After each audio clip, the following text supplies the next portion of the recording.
Buenas tardes a todas, a todos y a todas. Daniel, no te vayas, quédate ahí en segundo plano. Les cuento que estoy en la facultad, en la facultad que está transmitiendo esto, y aquí cae una gran tormenta, ¿no? No, en realidad es nada más en segundo plano por si va a entrar la planta de luz y entonces seguramente me puedo ir en algún momento. Bueno, dada la advertencia de que posiblemente le dé hipo la transmisión porque está la planta de luz del edificio, vamos a dar contexto a nuestra última ponencia del día de hoy. Para mí es un gusto presentar a la doctora Isadora Mena, psicóloga y doctora en Ciencias de la Educación, con especialidad en Psicología Educacional y Clínica de Orientación Sistémica. En el área académica, desde 1981 y hasta mayo del 2012, ejerció en la Universidad Católica de Chile, en la Escuela de Psicología, subdirectora de investigación y posgrado entre el 2001 y el 2003, directora del área de Psicología Educacional en 4 periodos, coordinadora del Magíster Convención en Psicología Educacional por los mismos 4 periodos y fundadora y directora del programa Valoras de la Universidad Católica, que se ha desarrollado desde el 2001 y orientado a la convivencia escolar y formación de valores para una ciudadanía democrática. Actualmente es directora ejecutiva del programa Valoras de la Universidad de Chile. UCE es Universidad de Chile, programa. Es que saqué el perfil de internet, entonces no tenemos todos los contextos. Sus áreas de investigación y publicación son la creatividad en la gestión pedagógica y la convivencia escolar, gestión de comunidades de aprendizaje y formación de valores, ambas líneas relacionadas con el cambio de la cultura escolar. Pues, doctora Isadora, bienvenida a este stream. En realidad, este espacio es suyo por 1 hora, más o menos 40 minutos para exponer, y luego ya 17 minutos para preguntas y comentarios. En realidad está muy simple usar la interfaz, es igual que en Zoom, ¿no? Hay que buscar ahí en la parte de abajo. Bueno, si va a usar apoyo visual, nada más buscar en la parte de abajo ahí donde dice compartir, y ahorita nos encargamos del resto. Para los que están transmitiendo, ya vieron que no es falso esto de que le puede dar hipo a la transmisión, ¿no? Seguramente hubo un corte de luz porque hubo un fallo de tensión. Doctor Isadora, ¿necesita ayuda? Usted me ve, tú me ves, ¿no? Sí, te estamos viendo, estamos transmitiendo en internet. Voy a saludar primero y después voy a ver si comparto la pantalla, si no sigo hablando nomás. No te preocupes. Ok, muy bien, pues entonces el tiempo es suyo. Y te doy muchas gracias, Alejandro, por la invitación a este programa, esta instancia del chat. Está muy bien ligada con la anterior, que estaban hablando de las cosas difíciles del Internet, ¿no? Y este chat es gracias a las cosas benignas del Internet, poder estar aquí hablando y reflexionando sobre los temas de convivencia escolar positiva, convivencia escolar que está siendo compleja hoy en día en general en Latinoamérica y en el mundo, ¿no? Yo estoy en Chile y en Chile está bien difícil todos los temas de convivencia escolar post pandemia.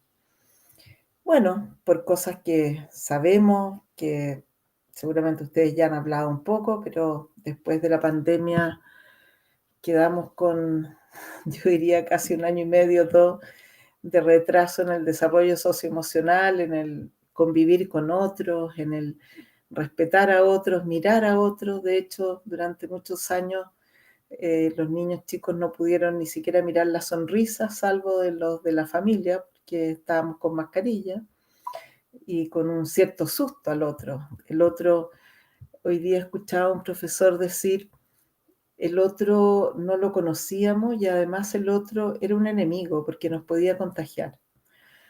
Interesante, ¿no? Tuvimos un paréntesis muy, muy raro, que al menos yo en Chile lo veo como algo que tiene una parte buena con respecto a la educación y al sistema escolar, y es que como que nos hizo tocar más fondo aún. No estábamos bien. no estábamos bien en lo socioemocional, ni en el clima escolar, ni en la convivencia escolar, pero después de la pandemia estamos muy mal. Y eso nos hizo tocar fondo, y yo creo que cuando uno toca fondo tiene donde apoyarse, ¿no es cierto? Como para poder impulsarse y salir.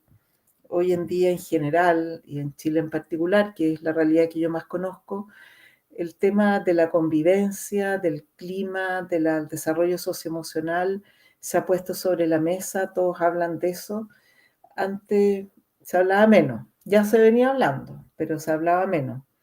Y hoy día no es tan raro poder decir, ya, está bien, lo socioemocional estupendo, lo necesitamos trabajar, pero hagamos cosas para que eso suceda, porque no va a suceder por obra y magia. Vamos a tener que organizar distinta la escuela.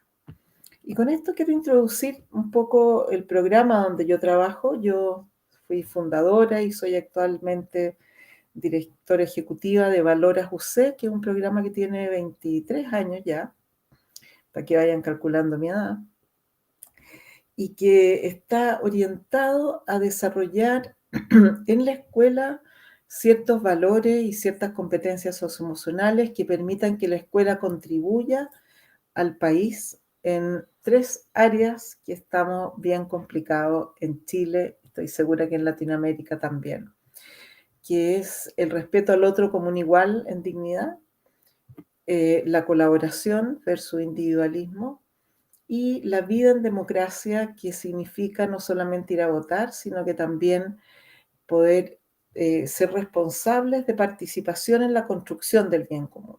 Entonces, no solo los derechos a los que me da tener un bien común o el bien común al cual tengo derecho, sino que también la responsabilidad que tengo de que ese bien común se construya. Por ejemplo, en la escuela tengo la responsabilidad de ayudar a que el clima escolar, las relaciones, la organización escolar, los recursos escolares se puedan poder verlos como un bien común en el cual yo también ayudo a construir, sea quien sea director, profesor, estudiante, familia, etc. Entonces, lo que nosotros hemos visto en estos años y hemos tratado de hacer es cómo logramos que en la escuela vamos tendiendo a una organización de las interacciones que hay para el aprendizaje, cómo lograr que esas interacciones eh, favorezcan el tipo de interacciones que se dan cuando uno tiene el valor del respeto al otro como un igual, la cooperación y la vida democrática. Y cómo hacer que la organización escolar, algo así como que te fomente o te obligue a tener y desarrollar habilidades socioemocionales. Porque la verdad es que los valores y las habilidades socioemocionales depende de la organización en que estemos, del sistema en que estemos, cuáles vamos a desarrollar.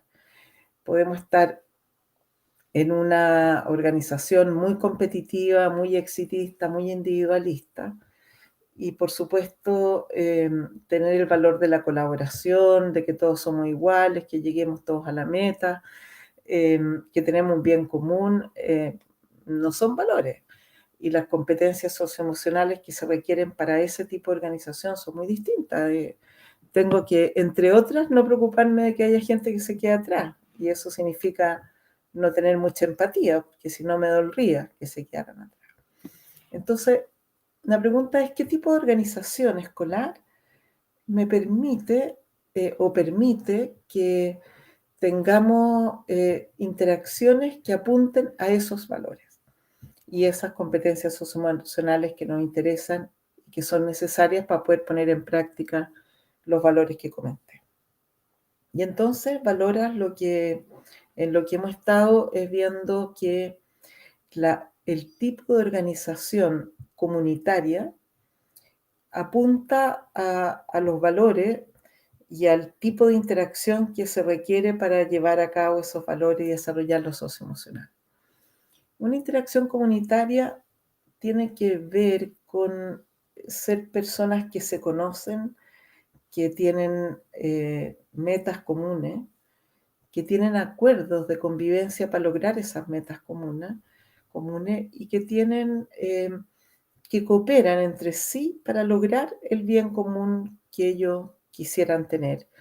Y se cuidan para que todos puedan mantenerse en esta comunidad, porque a la comunidad le conviene que todos estén, ¿no?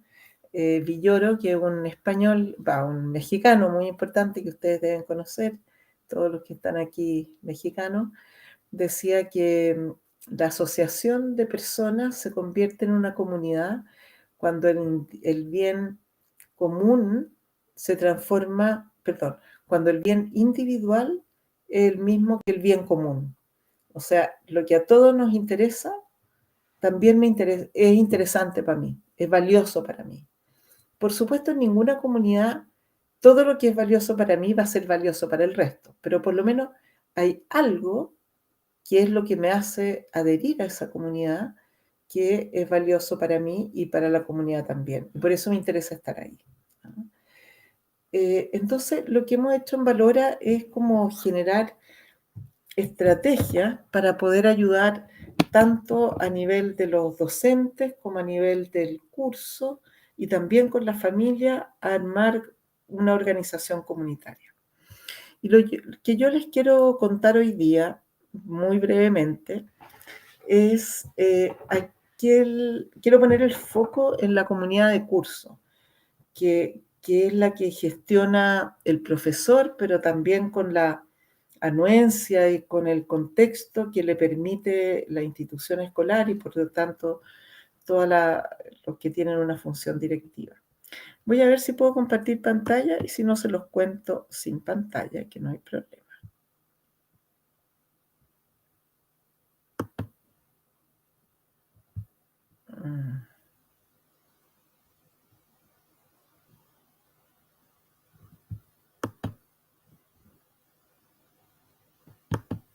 Aquí está. ¿Se ve esto? ¿Se ve?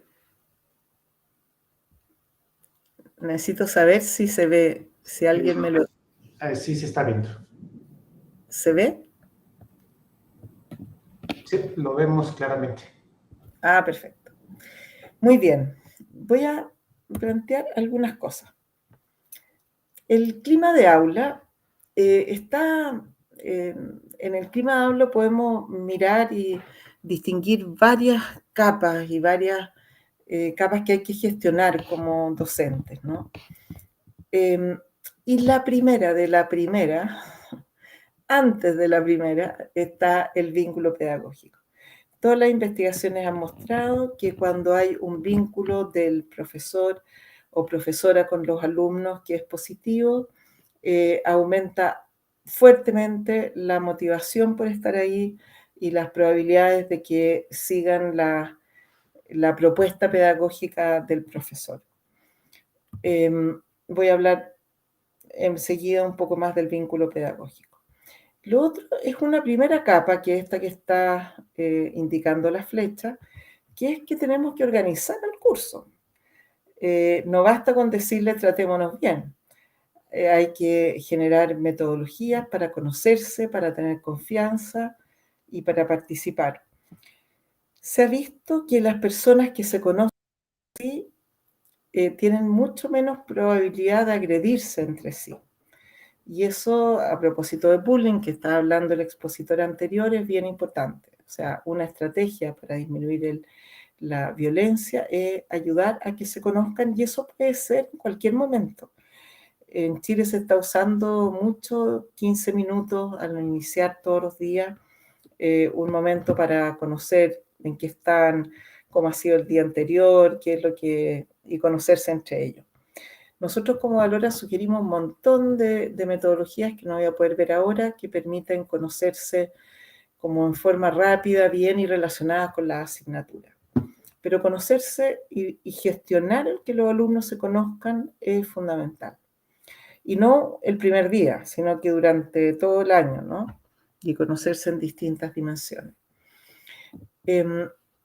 Para conocerse hay que escuchar al otro, y eso ya significa que el otro participa.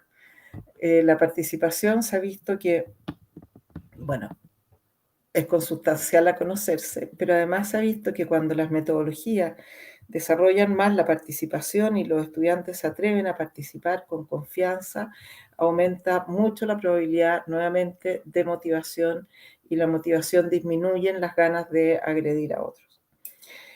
Y al revés, aumenta el interés por cooperar con otros. Por otro lado, gestionar la identidad y pertenencia al curso o comunidad de aula, ¿no? Hay colegios que tienen los nombres, que tienen escudos para el aula, otros que tienen eslogan, canto, diarios murales hacia afuera para que el colegio sepa cosas que están pasando en el curso. Para nosotros el curso, no sé si todos le llaman curso, pero curso del conjunto de alumnos que están en el aula, ¿no? Voy a seguir llamándole como le llamamos nosotros, curso.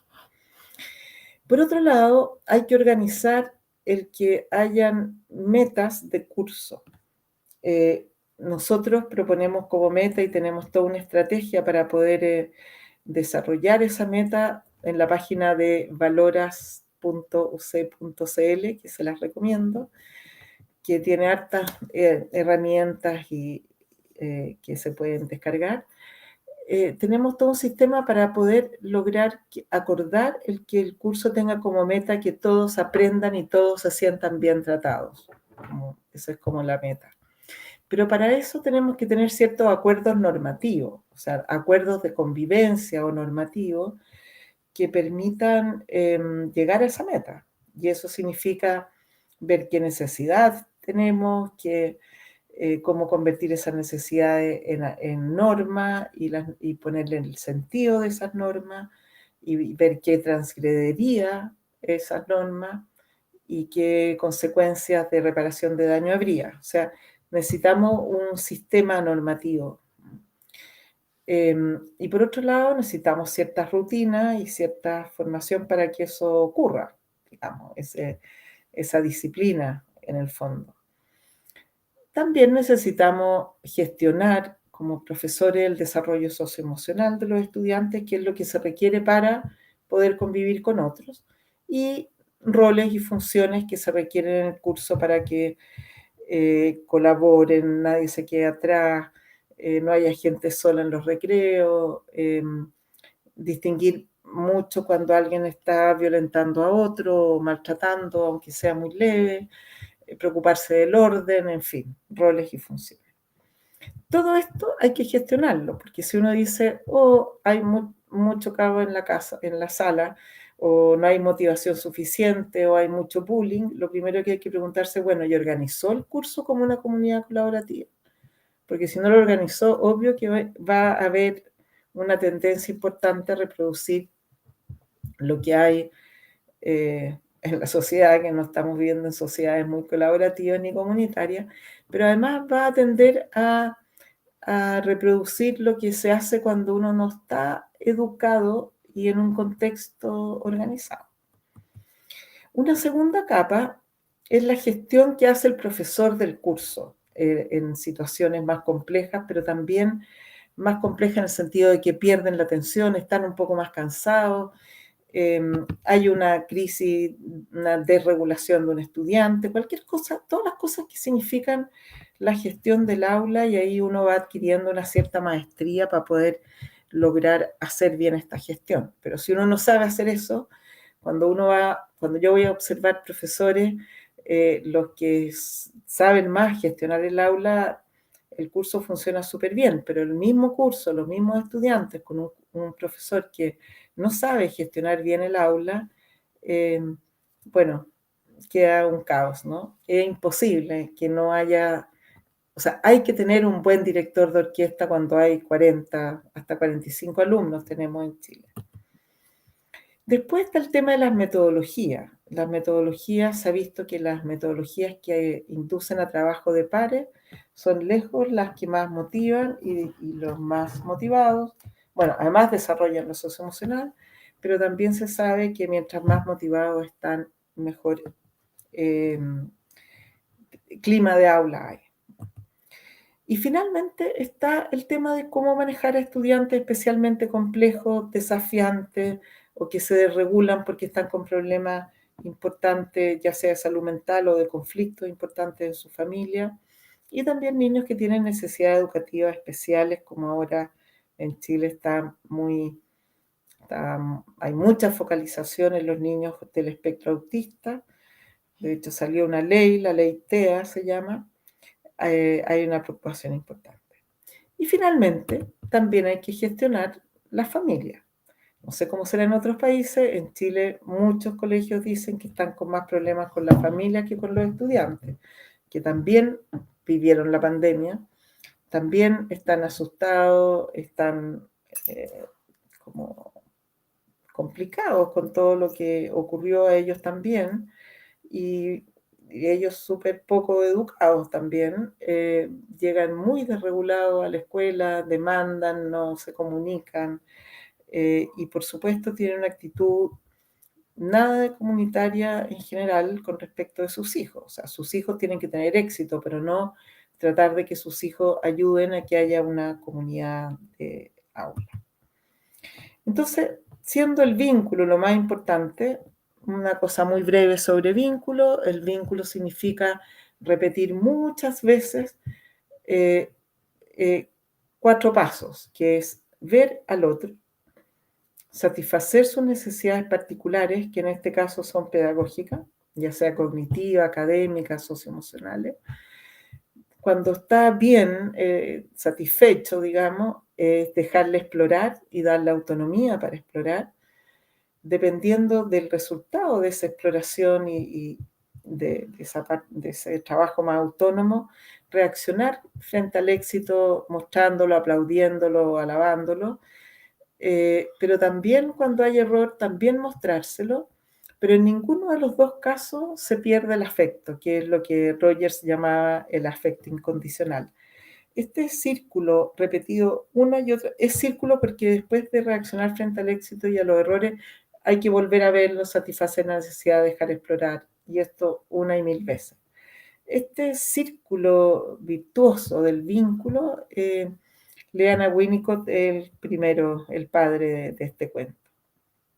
Bueno, este vínculo cuando no está bien no hubo en la familia o fue muy débil en la familia, normalmente lo que está detrás de los estudiantes muy difíciles, ¿eh? Salvo que tengan una necesidad educativa especial producto de lo fisiológico.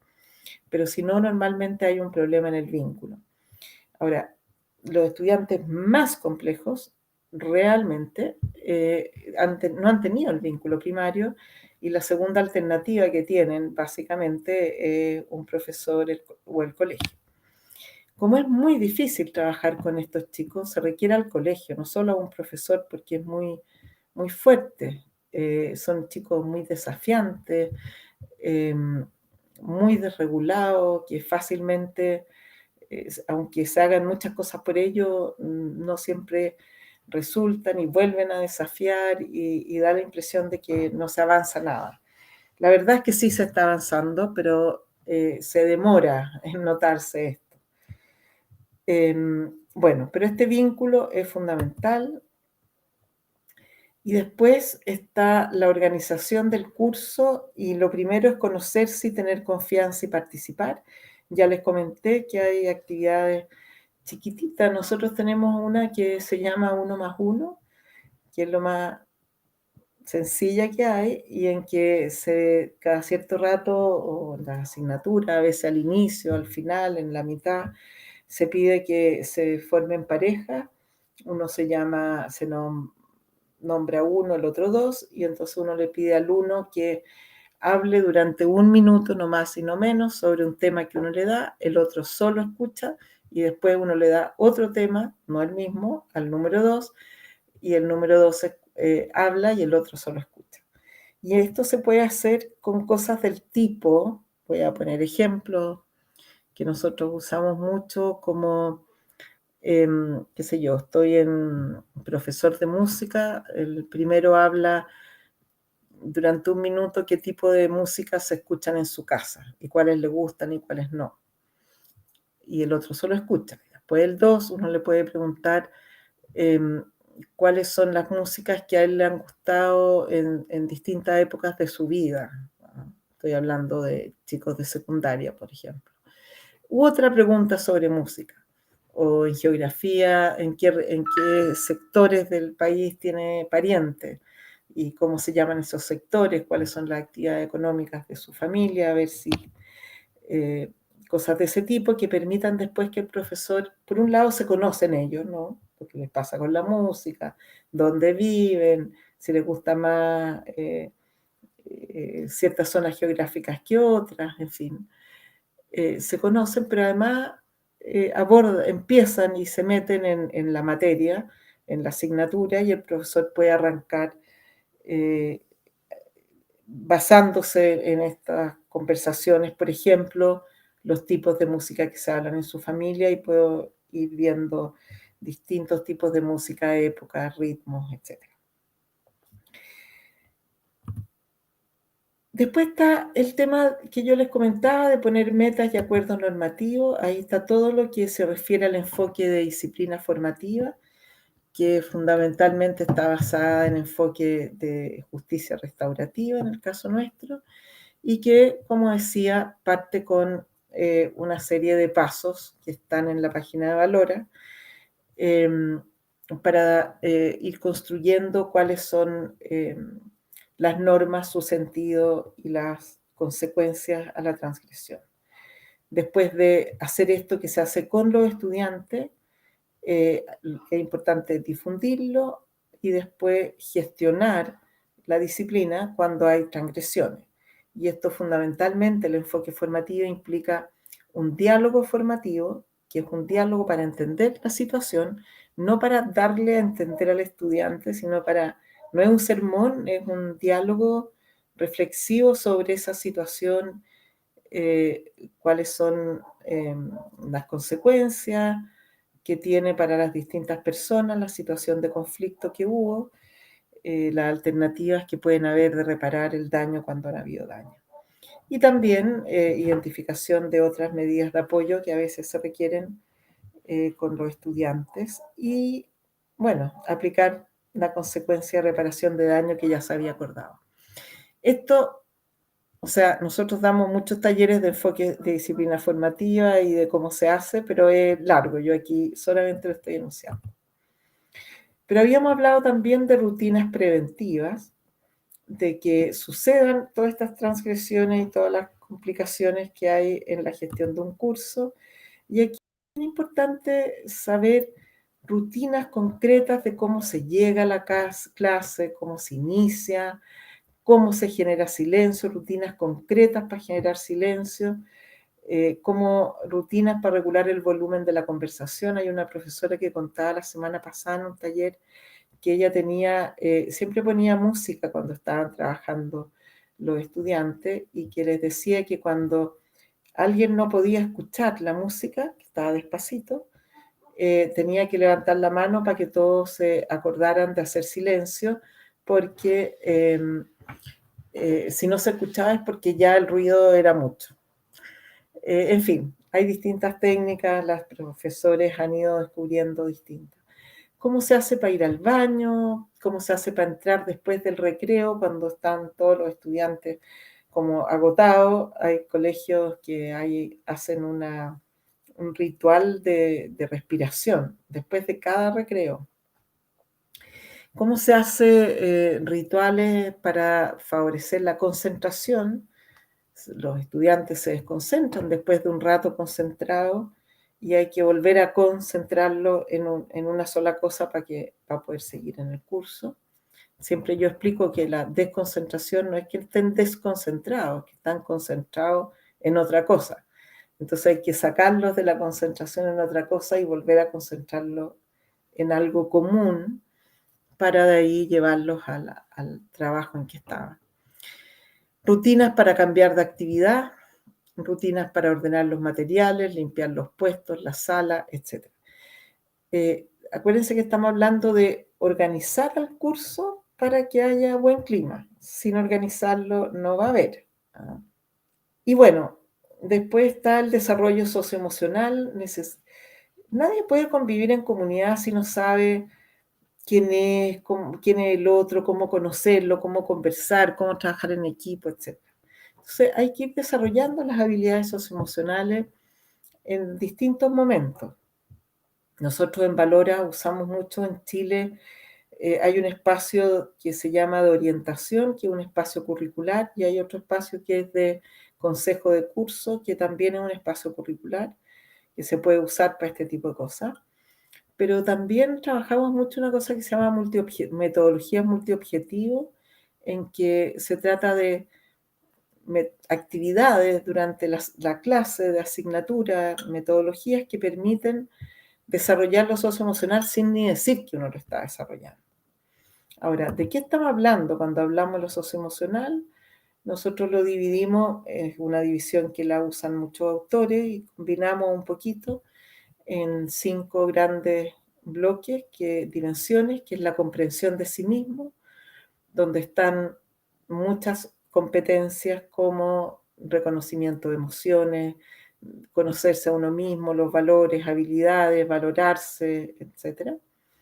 Otra gran dimensión que es la autorregulación, donde están competencias como el autocontrol, el manejo de impulsos, de conducta, expresión adecuada de emociones, etc. Otra gran dimensión es las competencias asociadas a comprender al otro, que es la empatía y la toma de perspectiva. La toma de perspectiva es ponerse en el lugar del otro, imaginar qué piensa, siente, opina, etc. La empatía es resonar afectivamente uno con lo que el otro siente, ¿no? Y después están competencias más complejas que requieren las 3 anteriores, que son las de relación interpersonal, como por ejemplo aprender a dialogar, a comunicarse asertivamente, a colaborar, trabajar en equipo, a participar, en fin, resolución pacífica de conflicto, por supuesto. Y en un tercer bloque están las competencias éticas, que tienen que ver con la capacidad de tomar decisiones responsable o ser capaz de reflexionar los valores y las prácticas asociadas. Y esto hay que enseñarlo, porque no se aprende solo. Y la escuela es un lugar fundamental para enseñarlo, porque no en cualquier parte ni en ninguna familia tampoco hay tantos estudiantes juntos que tienen que convivir, que se parece mucho más a ciudadanos, digamos, a una sociedad. Entonces, es un muy buen lugar para enseñarlo. Ahora, ¿cómo se desarrollan las competencias socioemocionales? Fundamentalmente logrando este vínculo del que hablábamos antes de Winnicott, las competencias cuando no hay un vínculo primario o un vínculo secundario reparador, no tienes esas habilidades, no sabes ver al otro porque tampoco a ti te vieron, no sabes bien quién eres, en fin. Se aprenden mucho por modelaje, por lo tanto, por eso es que se dice tanto que los docentes tenemos que estar muy ocupados de desarrollar nuestras propias competencias socioemocionales. Por otro lado, se aprenden por la organización que hay en el curso, o sea, si en el curso la metodología obliga o incluye trabajar en grupo, en parejas, conocerse, participar, van a aprender a hacer eso. Sobre todo si se visibiliza, se le pone nombre a lo que se está haciendo, se valoriza la importancia de qué sé yo, de trabajar bien en equipo, de delegar, de no ser uno el único que participa, dejarle espacio a los demás, etc. Y se ejercita.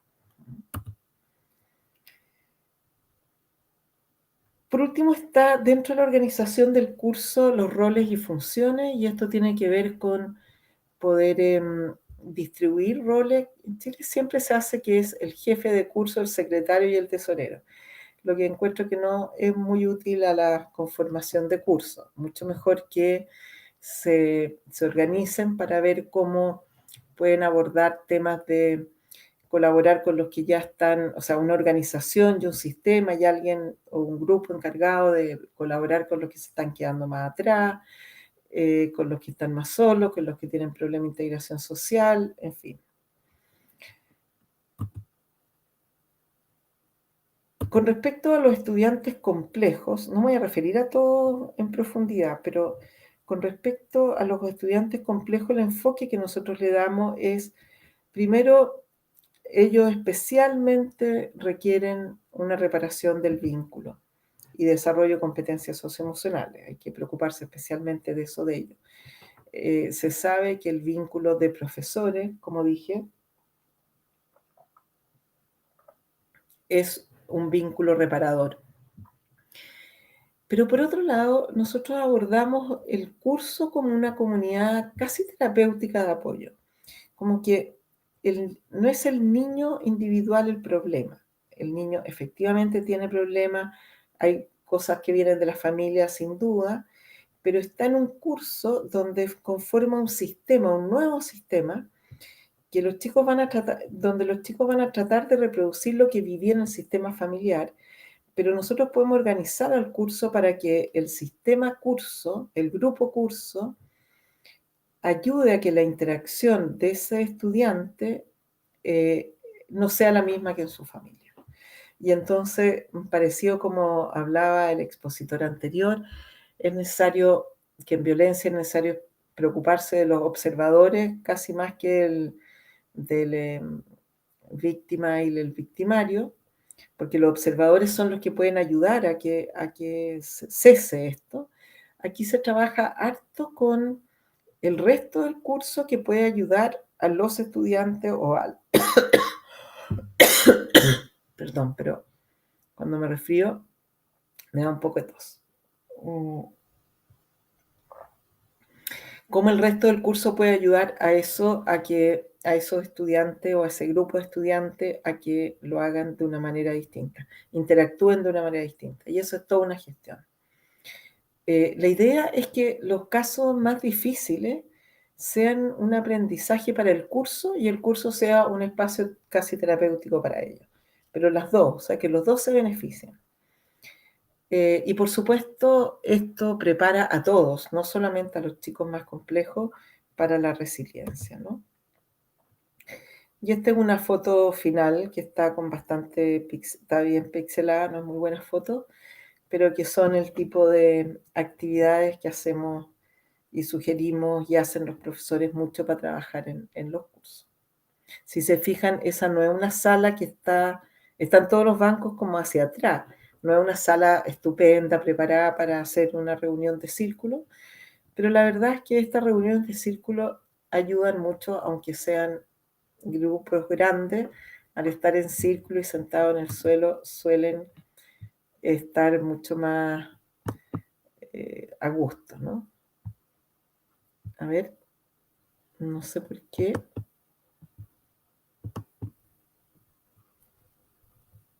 Ahí. Ahí.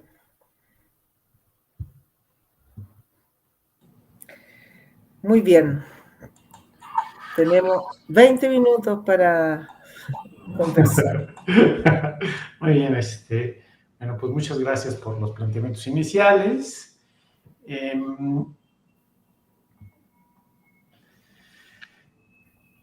Que me dejaste reflexionando sobre muchas cosas, ¿no? O sea, sobre capas del contexto inmediato, del contexto global, del contexto escolar. Voy a intentar deconstruirlas en lo que van cayendo algunas preguntas. Ya tenemos por acá una, pero ojalá se vayan animando. Aviso que en la Ciudad de México cayó un mega tormentón y todos los organizadores estábamos preocupados porque se fuera la luz en los distintos sectores, ¿no? Y nos quedáramos sin transmisión. No sucedió, por fortuna. Bueno, el primer planteamiento es la construcción del bien común. Y entonces lanzas una provocadora frase de Luis Villoro. Ya vi que es el tío del escritor. O sea, me puse a googlearlo, a sacar la genealogía familiar en lo que dabas la charla. Bueno, Luis Villoro, a su vez, habla sobre otro autor, ¿no?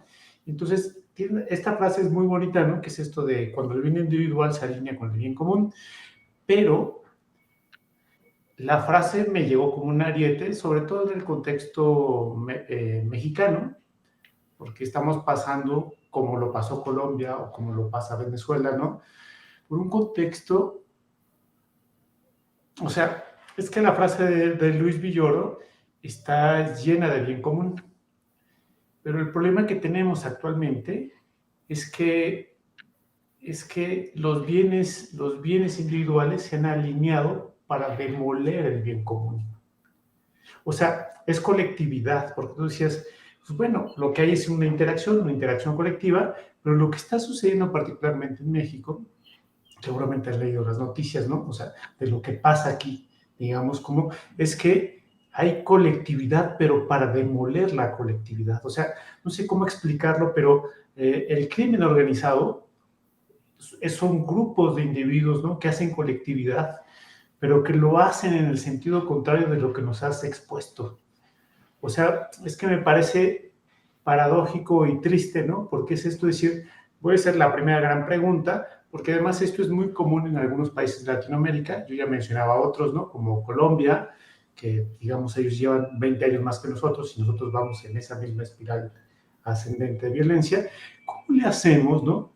Para en esta idea de esta escuela que pues dialoga, ¿no? Y va modelando, ¿cómo le hacemos para ir enfrentando este muro gigantesco, ¿no? De otro grupo que está organizado, pero que está organizado justo en el sentido contrario. Es como tener estos juegos pues de la cuerda, ¿no? En donde está el lodo en medio, ¿no? Y los dos grupos están tirando, ¿no? Y bueno, cada uno tiene sus intereses, ¿no? Entonces, no sé, literalmente es una pregunta angustiante porque digo que eso me lo desató el contexto. ¿Cómo le hacemos para enfrentar, digamos, a estos otros grupos organizados que no están remando hacia el bien común? A ver, un par de cosas. Esos grupos que están tratando de desarmar ciertos bienes comunes tienen entre ellos un bien común que lo protegen súper bien. O sea, esos son grupos, de hecho, organizados. No son, se habla de delincuencia organizada y son súper organizadas. Hay no me acuerdo cómo se llama, pero es un colombiano que se preocupa mucho de los temas de mafias y que dice que encuentra demasiado difícil combatir la mafia porque la mafia tiene ciertas características y una es que es súper organizada y resulta que el Estado es súper desorganizado, por lo menos en toda Latinoamérica. Entonces, ¿cómo va a combatir algo muy organizado? Bueno, da otras diferencias. Según él, para combatirlo, lo primero que tenemos que hacer es aprender cómo lo hacen, porque ellos sí son muy comunidad. Y tienen bien común y tienen súper claro el bien común y se preocupan de ello. En México yo sé que hay ciertas ciudades donde ponen a sus esposas y a su familia para que estén bien protegidas, que son ciudades más que las protegen incluso entre ellos, ¿cierto, Alejandro? Creo que es Querétaro, no estoy segura. Es que a eso es a lo que voy, precisamente ese argumento es el que voy a decir. Estos grupos organizados hacen comunidad, o sea, es que eso es precisamente lo que me planteaste, ¿no? Es decir, el planteamiento es vamos a crear comunidad a partir de la escuela. Pero lo que tenemos es organizaciones económicas, ¿no? En este caso criminales, pero son organizaciones económicas que son muy efectivas en la construcción comunitaria. De acuerdo, pero mira, Alejandro, si yo le enseño a todos los niños durante 12 años escolares a organizarse comunitariamente, capaz se logren organizar para cuidar su barrio, cuidar su familia, cuidar su vecindad, votar por la gente que cuida su país, en fin. Entonces, yo creo que por lo menos a mí no me da para preocuparme de cómo hacemos para que el Estado cuide su bien común del crimen organizado. No, me parece fundamental como pregunta, pero me contento fíjate, con lograr que los estudiantes que pasan todos por la escuela tantos años logren saber lo que es armar una comunidad y vivir en una comunidad, porque hoy en día no lo hacen. Entonces, ¿cómo voy a contrarrestar a cualquier cosa que esté organizada si no sabemos organizarnos comunitariamente? Sí, sí, sí. O sea, bueno, sigo en el argumento. Entonces, bueno, tú nos planteas la solución, ¿no? Es decir, planteas la pregunta, pero también nos has dado una solución. A mí me ha gustado mucho tu charla por eso, porque lo que inicias después de este planteamiento diciendo, bueno, pues el discurso es importante. Es decir, una parte importante de crear comunidad es platicar, ¿no? Conocer al otro. El diálogo es una parte muy importante. Yo puse aquí mis notas, que es como, por ejemplo, claro, viviendo yo en una ciudad enorme como es la Ciudad de México, por ejemplo, yo me sumaba a estos imaginarios, ¿no? De no saludar, hasta que me di cuenta de la importancia que había en un hecho muy simple, que es salir todos los días y persona que me encuentro, saludarla, ¿no? Porque es esto que tú mencionabas de decir, si conozco al otro, las agresiones son menores. O sea, lo que voy es que un acto tan simple, ¿no? Como si tú puedes saludar a las personas y que las personas te regresen el saludo, ¿no? Van generando cierto tipo de complicidad empática, que es como en este tipo de ciudades, como cuando uno se encuentra en la misma persona para tomar el camión o el metro.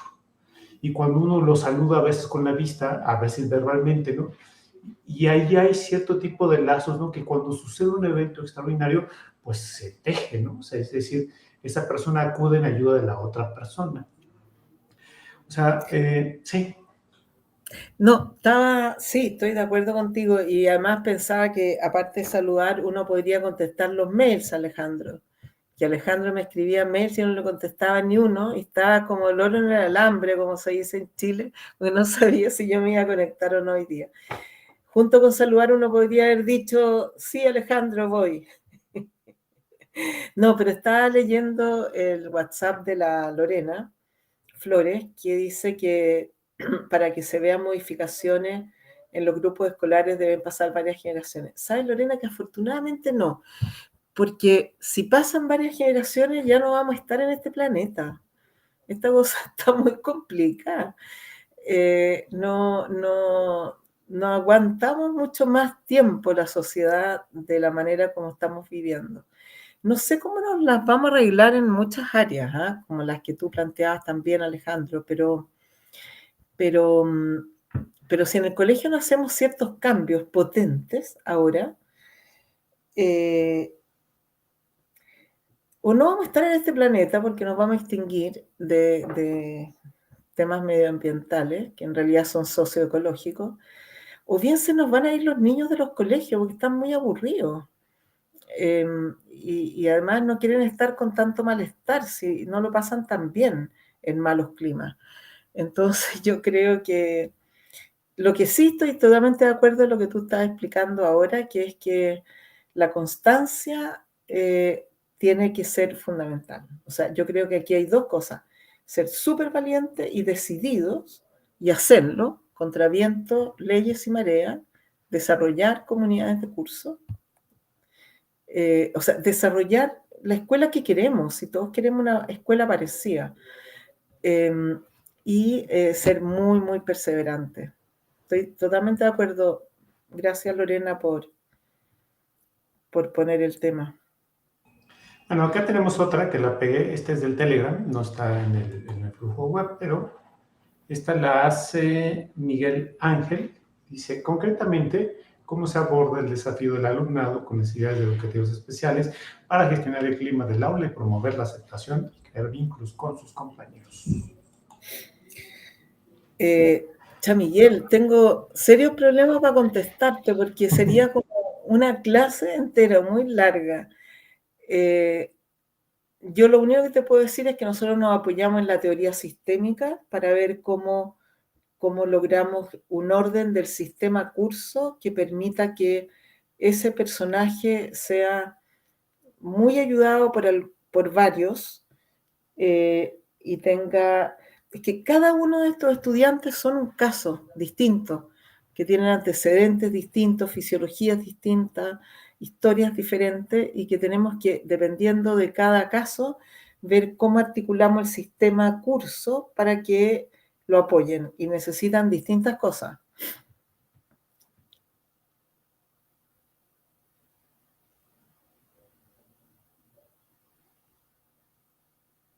El rol del docente que tiene que adoptar para crear comunidad, que pregunta Host. Bueno, el rol es el director de orquesta, es el que tiene que lograr hacer sonar una orquesta preciosa con puros instrumentos súper distintos, y tiene que afinarlo y lograr una especie de partitura. Y lo que yo traté de mostrar en estos círculos concéntricos es que hay varias capas donde tiene que trabajar. En la organización del curso, con todos esos detalles que comenté, en las metodologías de aula, en el trabajo con la familia y en el trabajo con los niños especiales.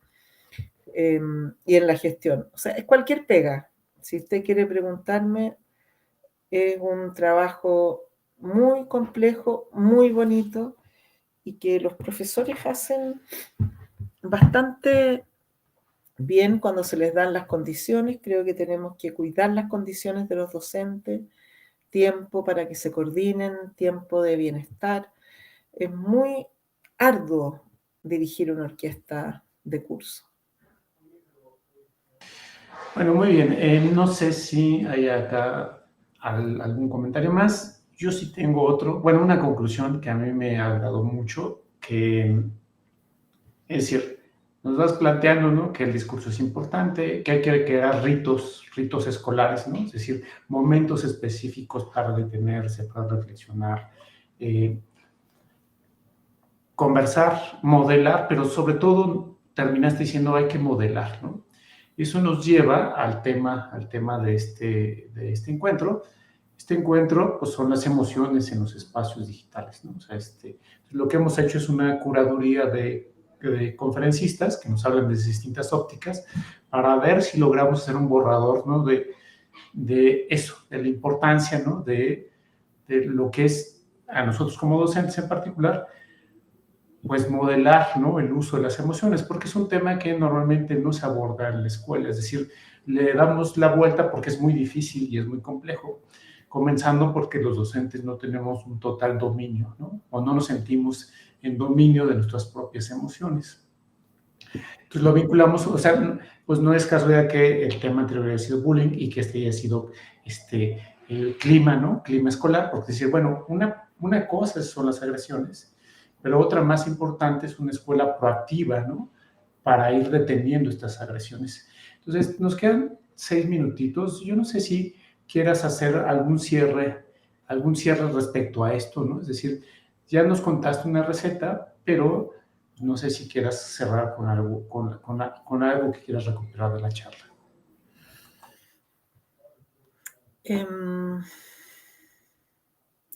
Quizás, quizá estoy pensando con qué, qué cosa puedo decir que incite a la rebeldía total de seguir con la escuela típica que tenemos.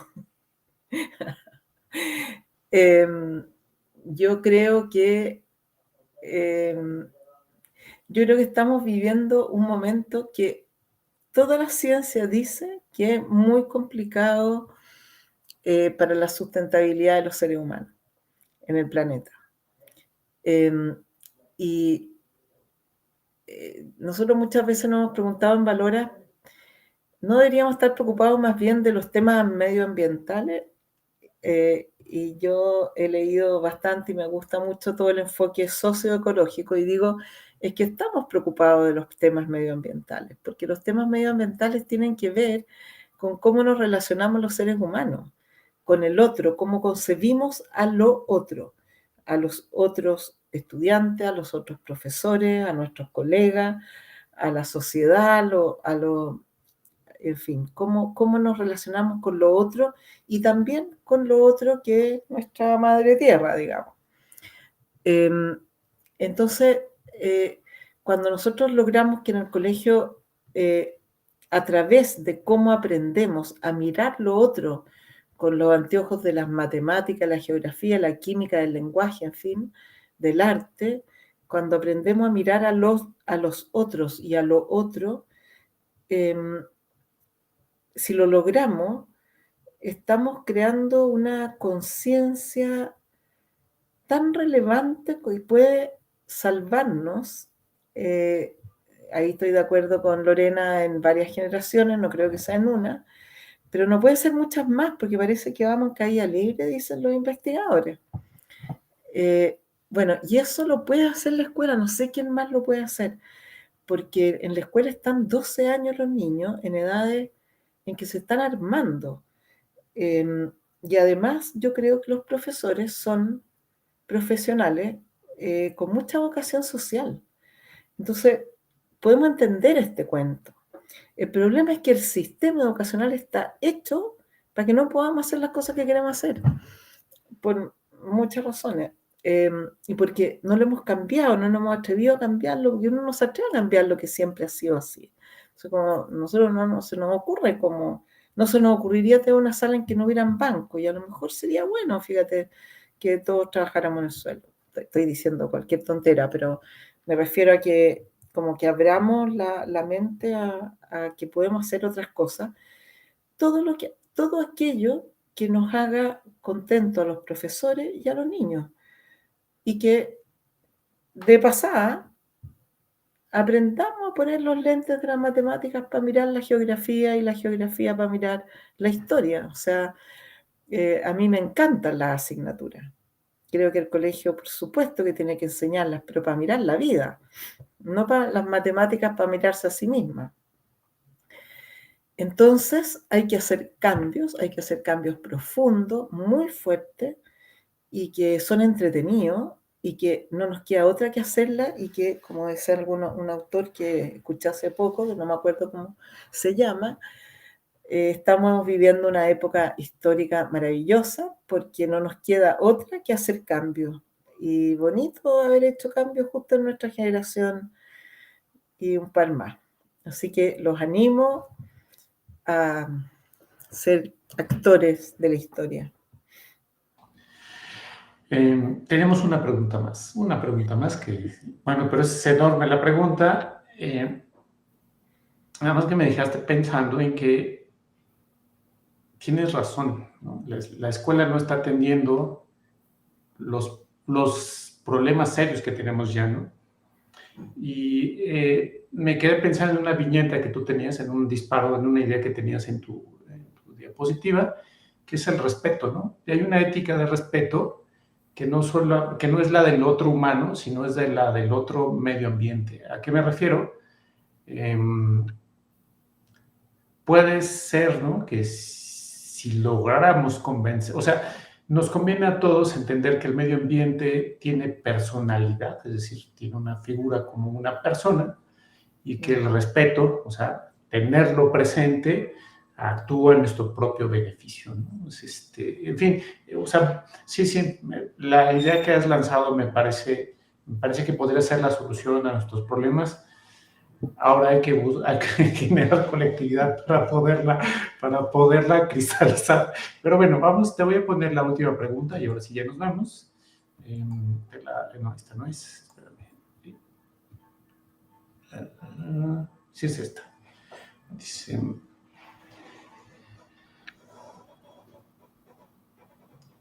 si es posible crear un clima escolar positivo, aun cuando el clima familiar es violento, porque a veces no es un caso de un estudiante complejo, es el grupo de estudiantes complejos, ¿no? O sea, básicamente se refiere pues al clima social en su conjunto, ¿no?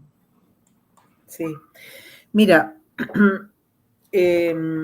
lo que cuentan los estudiantes complejos, o cuando hay mucha violencia en la familia, es que ellos no van a dejar de ser violentos en sus barrios, ni ponerse la gorra y la capucha que se tienen que poner y todas las cosas, pero porque si no mueren, digamos, y literalmente, sino que se dan cuenta que en el contexto escolar no necesitan ser violentos y que aprenden y valoran el saber que se pueden crear contextos no violentos. Ahora, crear un contexto no violento significa lo que hablé, pero también mucho más. O sea, todo el tema de la disciplina formativa es un tema complejo, muy bonito porque es muy dialogante, etcétera, pero también tiene que ser súper estricto, pero muy estricto. Las consecuencias no son castigos, sino que son reparación de daño, pero eso tiene que ser estricto y proporcional a la falta, o sea, fuerte. Entonces, lo que dicen los mismos chicos es que ellos valoran el espacio escolar como un lugar donde aprendieron a que se puede ser no violento y se puede construir ambientes no violentos. Y yo creo que la escuela no se tiene que preocupar tanto de cómo es el ambiente en la casa, sino que cómo vamos a construir el ambiente en la escuela. Ahora, no cabe duda de que cuando hay violencia en la casa van a haber chicos violentos, solo que la escuela puede lograr mostrarles que existen otras posibilidades de resolver los conflictos, cosa que ellos no van a transferir a sus barrios. Eso lo han dicho innumerables veces los mismos chicos, porque no les conviene, pero sí a todos los contextos donde puedan hacerlo. Y la otra parte de la pregunta es que a veces hay grupos de chicos así, y ahí es un trabajo un poco distinto, porque más bien hay como que generar como una especie de alianza con la comunidad del grupo. Entonces, como ayudar a que el grupo se mantenga como comunidad, pero que en vez de ejercer violencia en la escuela, ejerzan otras funciones. Ahora, convencerlos de esto es un trabajo, y no es un trabajo de un sermón ni nada de eso, sino que son estrategias mucho más concretas. Hagamos tal cosa y entonces, en fin. No sé si te doy un índice a quien pregunta, porque la verdad es que tu pregunta es muy buena, tanto así que me inspira a empezar a hablar no solo de cómo abordar en el grupo curso a niños difíciles, sino que a grupos extremadamente violentos. Y la violencia en este minuto es la más grave. Bueno, la pregunta la hizo Nat. O sea, tenemos, además de abiertos los canales en Facebook y en YouTube, tenemos un grupo de Telegram, que es de donde están saliendo mayormente las preguntas, porque en el mismo sentido que tú lo mencionabas, incentivamos la conversación, una conversación más relajada, ¿no? Menos acartonada, como lo modela Facebook o lo modela YouTube, ¿no? Entonces salen reflexiones muy interesantes, porque ahí hay conversación, ¿no? Bueno, ahora sí, vamos a cerrarlo. Isadora, te agradecemos la disposición a esta conferencia, a esta charla, ¿no? Y hacia el esperanzador apuntadores que nos diste, ¿no? Sobre que, pues sí hay futuro, ¿no? Siempre y cuando trabajemos desde lo escolar, ¿no? En ir creando ese futuro. Entonces, pues muchas gracias. Y pues ya, pues, a la audiencia, les recordamos que el día de mañana regresamos desde las 2:30 con experiencias, bueno, desde las 2:30 hora de la Ciudad de México, ahí le van sumando horas en cada latitud. Comenzamos con un track de experiencias docentes y después ya nos vamos con las conferencias. Pues bueno, muchas gracias a todas, a todos y a todes, ¿no? Nos leemos y nos vemos el día de mañana.